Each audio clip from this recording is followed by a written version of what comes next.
আজকের এই ক্লাসের মাধ্যমে আমরা এনটিপিসি গ্র্যাজুয়েট লেভেলে যে পরীক্ষাটা হলো তার 10ই জুনের সেকেন্ড শিফটে হওয়া সমস্ত জিকে প্রশ্নগুলো আলোচনা করে নেব। একটু চটপট ক্লাসটা দেখে নাও, তারপর পিডিএফ তুলে নিয়ে রিভিশন করে নিবা। দেখো, প্রথম প্রশ্ন বলছে বিশ্ব শান্তি ও নিরস্ত্রীকরণ প্রচেষ্টায় গুরুত্বপূর্ণ অবদানের জন্য কে 2024 সালে নোবেল শান্তি পুরস্কার পেয়েছেন? তাহলে 2024-এ নোবেল শান্তি পুরস্কার পেয়েছেন কে? জাপানি হিডান কিও। মাথায় রাখবে, শান্তি ও নিরস্ত্রীকরণ প্রচেষ্টায় তার অবদানের জন্য জাপানিজ হিডান কিও। কেমন? চলো, পরের প্রশ্ন এসেছিল যে ভারতের কেরালার নেমামে অবস্থিত নীরমঙ্কর মন্দিরটি কোন ধরনের মন্দির হিসাবে পরিচিত? তা এই নীরমঙ্কর মন্দিরটা হলো সান্ধারা প্রকারের এক মন্দির আর কি, সান্ধারা প্রকারের মধ্যেই পড়ছে। পরের প্রশ্ন দেখো, বলছে শ্রম ব্যুরো কর্তৃক পরিচালিত ষষ্ঠ বার্ষিক কর্মসংস্থান বেকারত্ব জরিপ অনুসারে বৃত্তিমূলক প্রশিক্ষণপ্রাপ্ত মহিলাদের কর্মসংস্থানের হার কত ছিল? 36.2%। 2025 সালের এপ্রিলে কোন শহর কিউএস উচ্চশিক্ষা শীর্ষ সম্মেলন মধ্যপ্রাচ্য আয়োজন করেছিল? Kuwait city. অপশান 3 আমাদের সঠিক উত্তর। বলছে কোনো ব্যবহারকারী একই ফোল্ডারে বিদ্যমান ফাইলের নামে একটি ফাইলের নাম পরিবর্তন করার চেষ্টা করে তবে কি হবে? উইন্ডোজ একটি ত্রুটি প্রদর্শন করে আর এই নামের একটি ফাইল ইতিমধ্যেই বিদ্যমান এমন দেখাবে। অপশান 3 আমাদের সঠিক উত্তর হয়ে যাচ্ছে। বলছে দেখো, এমএস ওয়ার্ড 2019-এ গিটটার মার্জিনটি নিচের কোনটি সবচেয়ে ভালোভাবে বর্ণনা করে? সেটা হচ্ছে ডকুমেন্ট বাইন্ডিংয়ের জন্য অতিরিক্ত স্থান যোগ করা হয়েছে। ঠিক আছে, অপশান 3 এখানে সঠিক উত্তর। বলছে কোন বছর সরকারি বাজেটে কার্যকর রাজস্ব ঘাটতি চালু করা হয়েছিল? 2011-12 সালে। মাথায় রাখবে। বলছে গ্লোবাল ডেট রিপোর্ট 2025 অনুসারে 2027 সালের মধ্যে ওইসিডি সার্বভৌম ঋণের কত শতাংশ পরিপক্ক হবে? কত শতাংশ? 45%। মাথায় রাখবে। বলছে নেপচুনিয়াম সম্পর্কে কোন বিবৃতিটি সঠিক? তো এগুলো দেখলেই তুমি বলবা যে এটি পিচ ব্লেন্ডে পাওয়া একটি প্রাকৃতিক উপাদান, অর্থাৎ অপশান একে যে বিবৃতি রয়েছে সেটাই সঠিক।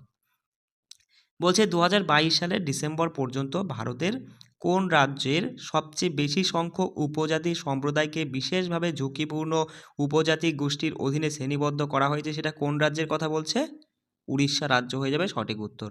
বলছে চন্দ্রগুপ্ত মৌর্য দেখো, চন্দ্রগুপ্ত মৌর্য ধর্মান্তরিক হয়েছিলেন বলে জানা যায়। তা বলছে কোন ধর্মের জন্যই তিনি আর কি পরিচিত ছিলেন? তা চন্দ্রগুপ্ত মৌর্য জৈন ধর্ম হয়ে যাবে সঠিক উত্তর।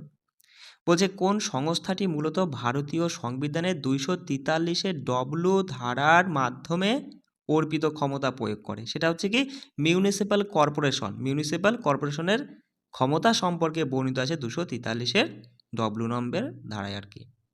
বলছি দেখো যে 28শে মার্চ 2025 তারিখ পর্যন্ত ভারতের ডিজিটাল কৃষি মিশনের অধীনে আনুমানিক কতজন কৃষক আইডি তৈরি করেছিল?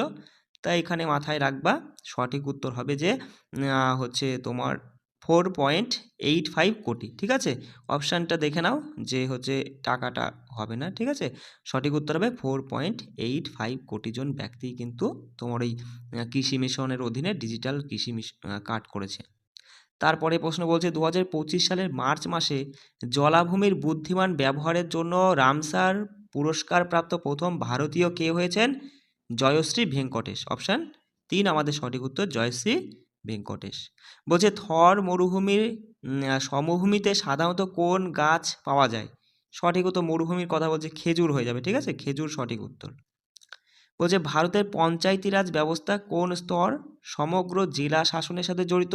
তা জেলা পরিষদ। মাথায় রাখবে, জেলা পরিষদই সমস্ত জেলা শাসনের সাথেই আর কি জড়িত। বলছে ভারতের জনসংখ্যা বন্টনের প্রেক্ষাপটে শারীরবৃত্তীয় ঘনত্ব তোমার হচ্ছে শব্দটি কি বোঝায়? তা প্রশ্নটা বোঝো। বলছে ভারতীয় জনসংখ্যা বন্টনের প্রেক্ষাপটে শারীরবৃত্তীয় ঘনত্ব শব্দটি কি বোঝায়? তা সেটা বোঝায় জনসংখ্যার প্রতি আবাদি জমির একক। কি বললাম? জনসংখ্যার প্রতি আবাদি জমির একক। অপশান 1 আমাদের সঠিক উত্তর হয়ে যাচ্ছে। বলছে বিশ্ব বাণিজ্য সংস্থা কোন সালে প্রতিষ্ঠিত হয় যা বিভিন্ন দেশের বিশ্বায়নকে উৎসাহিত করে? কত সালে?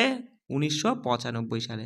বলছে 2024 সালের ডিসেম্বরে সাইক্লিংকে একটি টেকসই এবং অন্তর্ভুক্তিমূলক ফিটনেস কার্যকলাপ হিসাবে প্রচার করার জন্য কোন দেশব্যাপী আন্দোলন শুরু করা হয়েছে? সেটা হচ্ছে ফিট ইন্ডিয়া রবিবার সাইকেলে। ফিট ইন্ডিয়া রবিবার সাইকেলে। বলছে 2025 সালে তীরন্দাজ বিশ্বকাপে প্রথম আর কি তো প্রথম ধাপে কম্পাউন্ড মিশ্র দলগত ইভেন্টে নিম্নলিখিতদের মধ্যে কে স্বর্ণপদক জিতেছিলেন তা মাথায় রাখবা। জ্যোতি সুরেখা ভেন্নাম এবং ঋষভ যাদব। অপশান 3 আমাদের সঠিক উত্তর হয়ে যাচ্ছে। পরের প্রশ্ন বলছে 2024 সালে চালু হওয়া national mission on natural farming সম্পর্কে নিম্নলিখিত কোন বিবৃতিটি সঠিক? তো দেখো প্রথম অপশনে বলছে 2025-26 সাল পর্যন্ত NMNF এর মোট আনুমানিক ব্যয় ছিল 1000 কোটি টাকা। এই তথ্যটা সঠিক নয়। 2 নম্বরে বলছে প্রাকৃতিক কৃষি উপকরণ সরবরাহের জন্য জৈব ইনপুট রিসোর্স সেন্টার প্রতিষ্ঠার মিশনটি সহায়তা করে। একদম ঠিক, অপশান 2 সঠিক। তাহলে বলবো যে কেবলমাত্র 2 সঠিক। ঠিক আছে। বলছে MS ওয়ার্ড 365 কোন ট্যাবে তোমার হচ্ছে পৃষ্ঠার মার্জিন, তারপর হচ্ছে ওরিয়েন্টেশন এবং আকার পরিবর্তন করার বিকল্প রয়েছে? সেটা হচ্ছে লেআউটে। অপশান 4 আমাদের সঠিক উত্তর। বলছে 2003 সালের সংশোধনীর পর ভারত নাগরিকত্বের কোন নীতি আরও কঠোরভাবে অনুসরণ করা শুরু করা হয়েছে? সেটা হচ্ছে মাথায় রাখবে যে জুস সাঙ্গুইনিস। ঠিক আছে, দেখে নাও 4 নম্বর অপশান জুস সাঙ্গুইনিস। বলছে সিন্ধু সভ্যতার কোন স্থানে প্রচুর পরিমাণে পোড়া মাটির খেলনা পাওয়া গিয়েছিল? মহেঞ্জোদারোতে, তাই না? বাস, অপশান 1 আমাদের সঠিক উত্তর। বলছে ভারতের কোন ব্যাংকে তোমার হচ্ছে লন্ডন যুক্তরাজ্যের সেন্ট্রাল হচ্ছে ব্যাংকিং কর্তৃক ডিজিটাল উদ্যোগ প্রবাহ এবং সারথির জন্য ডিজিটাল ট্রান্সফরমেশন অ্যাওয়ার্ড 2025 প্রদান করা হয়েছে? তা তুমি এখানে মাথায় রাখবে ডিজিটাল ট্রান্সফরমেশন অ্যাওয়ার্ড 2025 পেয়েছে কোন ব্যাংক? সেটা হচ্ছে ভারতীয় রিজার্ভ ব্যাংক। অপশান 3 আমাদের সঠিক উত্তর হয়ে যাচ্ছে ভারতীয় রিজার্ভ ব্যাংক। চলো পরের প্রশ্ন বলছে কম্পিউটার সিস্টেমে ভন নিউম্যান এবং হার্ভার্ড স্থাপনের মধ্যে মৌলিক পার্থক্যটি নিচে কোনটি আর কি সব থেকে ভালোভাবে তুলে ধরেছে? দেখো অপশান 2 সঠিক উত্তর হবে। কি বলছে যে হার্ভার্ড আর্কিটেকচার একই সাথে নির্দেশাবলী এবং ডেটা আনার অনুমতি দেয়, সম্ভবতভাবে কর্মক্ষমতা উন্নত করে। আর যেখানে তোমার যে ভন নিউম্যান আর্কিটেকচার সাধারণত একই মেমোরি স্পেস থেকে ক্রমানুসারে তোমার হচ্ছে এগুলিকে আনার সুযোগ করে দেয়। ঠিক আছে, অপশান 2 এখানে সঠিক উত্তর। ডিএনএতে স্ট্যান্ডার্ড বেস পেয়ারিং কোন ধরনের বন্ধনের কারণে ঘটে? সেটা হচ্ছে হাইড্রোজেন বন্ধন। অপশান 3 আমাদের সঠিক উত্তর। কোন অঞ্চলটি উপদ্বীপীয় মালভূমির বাইরের সীমানার অংশ নয়? দেখো বলছে উপদ্বীপীয় মালভূমির বাইরের সীমানার অংশ নয়, তুমি অপশান দেখলেই বলবে এখানে হিমালয় হয়ে যাচ্ছে সঠিক উত্তর, তাই না? বলছে ভারতের জাতীয় বহুমাত্রিক দারিদ্র্য সূচক 2023 অনুসারে 19-21 সালে ভারতের দারিদ্র্যের হার কত ছিল? 14.96% মাথায় রাখবে। ঠিক আছে। বলছে নিম্নলিখিত কোন কোম্পানি 1640-এর দশকে চেন্নাইয়ের ফোর্ট সেন্ট জর্জ নির্মাণ করে এবং পরে 1684 সালে মাদ্রাজে প্রেসিডেন্সিতে প্রতিষ্ঠা করে? তো বুঝতেই পারছো যে ব্রিটিশ ইস্ট ইন্ডিয়া কোম্পানি হয়ে যাবে সঠিক উত্তর। বলছে আইআইটি মাদ্রাজের Shri S Ramakrishnan centre of excellence in fluid and thermal science research 2025-এর প্রাথমিক উদ্দেশ্য কী ছিল? তা মহাকাশ সম্পর্কিত চিকিৎসা গবেষণার জন্য মাথায় রাখবে, এটা একটু দেখে নাও যে মহাকাশ প্রয়োগে জটিল তাপীয় চ্যালেঞ্জ মোকাবেলা করার জন্যই কিন্তু এই উদ্যোগটা চালু করায়। ঠিক আছে। বলছে নিম্নলিখিত কোন স্থাপত্যটি চারবাক শৈলীতে নির্মিত রয়েছে? বলো। তা তাজমহল হয়ে যাবে সঠিক উত্তর, যে চারবাক শৈলীতে নির্মিত হয়েছে তাজমহল। বলছে ভারতের সংবিধানের কোন অনুচ্ছেদে বেকারত্বের ক্ষেত্রে রাজ্যগুলিকে জনসাধারণের সহায়তায় তোমার হচ্ছে ব্যবস্থা করার নির্দেশের কথা বলা হয়েছে? সেটা ধারা 41 নং ধারায়। ঠিক আছে। নিম্নলিখিতদের মধ্যে কে বিহারের একজন বৃদ্ধ জমিদার ছিলেন যিনি 1857 সালে বিদ্রোহের সময় বিদ্রোহী সিপাহীদের সাথে যোগদান করেছিলেন এবং বহু মাস ধরে ব্রিটিশদের সাথে যুদ্ধ করেছিলেন? কার কথা বলা হয়েছে? কুনওয়াল সিং। মাথায় রাখবে কুনওয়াল সিং। ভারতের বিপ্লব, দেখো ভারতের কোন বিপ্লব মৎস্য শিল্পের বিকাশের সাথে জড়িত? বুঝতেই পারছো, নীল বিপ্লব হয়ে যাবে সঠিক উত্তর।